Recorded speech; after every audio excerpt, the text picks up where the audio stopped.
ছাত্র জনতার গণ অভ্যুত্থানে আবু সাইদের শহীদ হওয়ার তারিখে ভুল নবম দশম শ্রেণীর ইংরেজি পাঠ্য বইয়ে। সেই সঙ্গে প্রাথমিকের কয়েকটি বইয়ে জাতীয় পতাকা ও জাতীয় সঙ্গীতকে পেছনের পৃষ্ঠায় নেওয়া হয়েছে।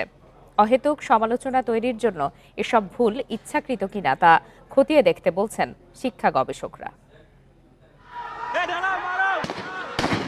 সরকারি চাকরিতে কোটা বৈষম্যের বিরুদ্ধে আন্দোলন যখন তুঙ্গে, তখন পুলিশের বন্দুকের সামনে বুক পেতে দিয়েছিলেন রংপুরের বেগম রোকেয়া বিশ্ববিদ্যালয়ের ছাত্র আবু সাইদ। তিনি শহীদ হওয়ার পরে তীব্র আন্দোলনের মুখে দেশ ছেড়ে ভারতে পালিয়ে যান পতিত সরকারের প্রধানমন্ত্রী শেখ হাসিনা।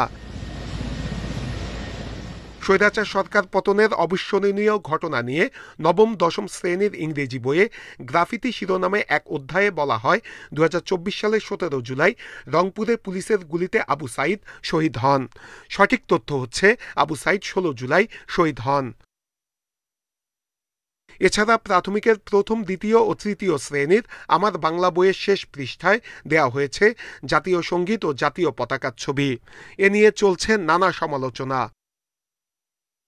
শিক্ষা গবেষকরা বলছেন, জাতীয় পতাকা বইয়ের পেছনের পৃষ্ঠায় এনে অহেতুক সমালোচনা তৈরি করা হয়েছে।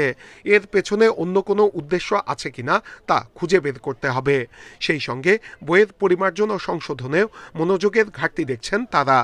স্বৈরাচার পালিয়ে গেছে সেটা ঠিক আছে, প্যাসিস্ট পালিয়েছে সেটা ঠিক আছে, কিন্তু প্যাসিস্টে যে যারা দোসর আছে, দোসররা তো সব জায়গায় রয়েছে এবং তারা দেশকে অস্থিতিশীল করার জন্য এগুলো তো আমরা ঘটনার পরম্পরা যদি আমরা একটু বিশ্লেষণ করি তাহলে খুব সহজে বোঝা যাবে।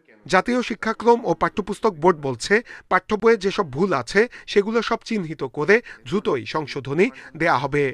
পরিমার্জন করার জন্য বিভিন্ন বিষয়ের জন্য কমিটি করে দেওয়া হয়েছিল।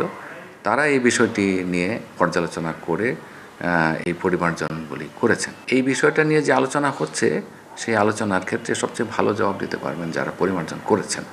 পঞ্চম শ্রেণীর বাংলা বইয়ে আমরা তোমাদের ভুলবো না নামের প্রবন্ধে জুলাই আন্দোলনে শহীদ নাফিসা হোসেনের নাম নাহিয়ান ছাপা হয়েছে, যদিও অনলাইন সংস্করণে তা এরই মধ্যে ঠিক করা হয়েছে।